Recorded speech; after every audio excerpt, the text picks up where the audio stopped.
Ci saranno questi maschi che maltrattano le donne, però non credo che sia un fenomeno maggioritario. C'è, ma non credo che possiamo invece considerare questo fenomeno come un fenomeno pervasivo della società. Ora, non è chiamare il sindaco sindachessa che ci fa meno patriarcali, sinceramente.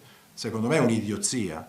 I femminicidi come fenomeno minoritario, il femminismo come primo movimento ad aver messo in crisi l'idea della famiglia tradizionale, negazionismo climatico, l'omosessualità come fenomeno non normale, il contesto contemporaneo dove essere normali è la rivoluzione.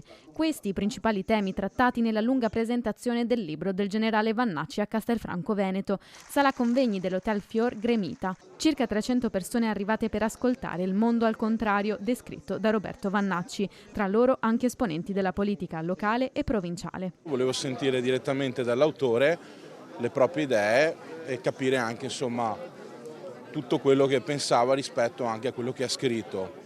Non è qui perché sospetta una sua adesione alla politica? No, assolutamente. Ma di politica si parla e si è parlato dopo che Matteo Salvini ha fatto sapere che non vedrebbe male una candidatura del generale alle europee sotto il simbolo del carroccio. Non parlo di politica al commento del generale, che però non ha né confermato né negato. Io ho già ringraziato per questa offerta, perché vuol dire che riconosce in me qualche capacità, altrimenti non l'avrebbe fatto, e ho detto che valuteremo a mente fredda, continuando a fare il soldato. Lo vedrebbe in politica?